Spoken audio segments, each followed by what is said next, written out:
اعوذ باللہ السمیع العلیم من الشیطان الرجیم بسم اللہ الرحمن الرحیم۔ السلام علیکم ورحمۃ اللہ۔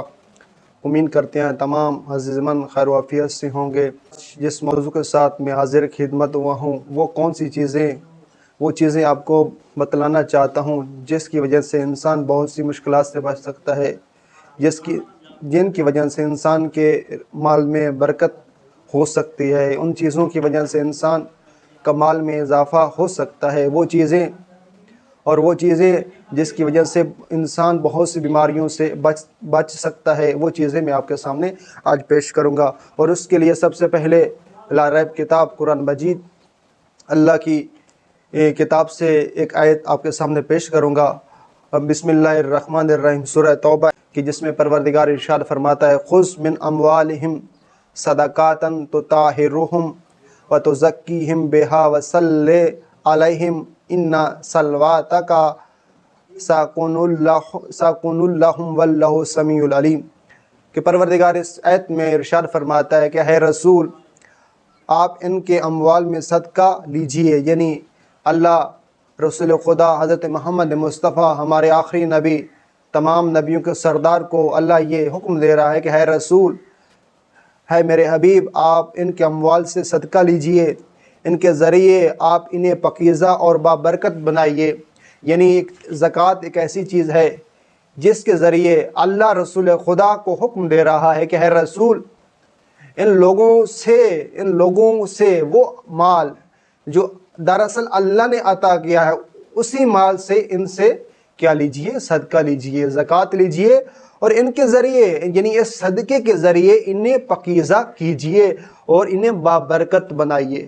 اب کیا ہے کہ کیا چیز ہے صدقہ؟ زکوٰۃ ایک ایسی چیز ہے جس کے ذریعے انسان پاکیزہ بنتا ہے، انسان بابرکت بنتا ہے۔ آگے فرماتا ہے اور ان کے حق میں دعا کریں، یعنی صدقے کے ذریعے رسول خدا حضرت محمد مصطفیٰ صلی اللہ علیہ وآلہ وسلم ہمارے حق میں دعا کریں گے، اور یقیناً آپ کی دعا ان کے لیے موجب تسکین کا باعث ہے، یعنی موجب تسکین ہے، یعنی سکون کا باعث ہے کہ جب رسول خدا حضرت محمد مصطفیٰ صلی اللہ علیہ وآلہ وسلم اللہ کی بارگاہ میں ہمارے لیے دعا کریں گے تو ہمارے لیے یہ کیا ہے؟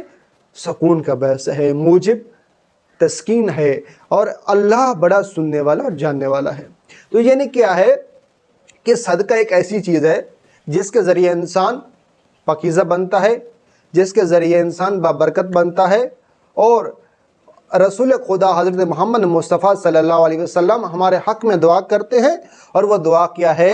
ہمارے لیے ایک موجب کا باعث بنتی ہے، ہمارے لیے ایک سکون کا باعث بنتی ہے۔ اور یہ یاد رکھیے گا کہ زکوٰۃ ایک ایسی چیز ہے، زکوٰۃ ایک ایسی چیز ہے جس کے ذریعے انسان کے مال میں برکت تو بنتی ہے، یعنی انسان کا مال میں اضافے تو ہوتا ہے، انسان کے رزق میں برکت آتی ہے اگر انسان ایک زکوٰۃ دیتا ہے۔ اگر انسان زکوٰۃ نہیں دیتا تو وہ زکوٰۃ کیا ہے؟ نہ دینا ایسی ہے کہ انسان جو ہے ایک تو اللہ کے قانون کو توڑ رہا ہے، اللہ کے قانون کو نہیں مان رہا، جس کے ذریعے انسان کا جو مال میں برکت ہونی چاہیے، اگر وہ زکوٰۃ نہیں دیتا تو اس کے مال میں وہ برکت نہیں رہتی، اور اس کے گھر کے اندر جو ہے وہ بیماریاں، مشکلات، تکلیفیں، یہ ساری چیزیں پھر اس گھر کے اندر آ سکتی ہیں۔ والسلام علیکم ورحمۃ اللہ وبرکاتہ۔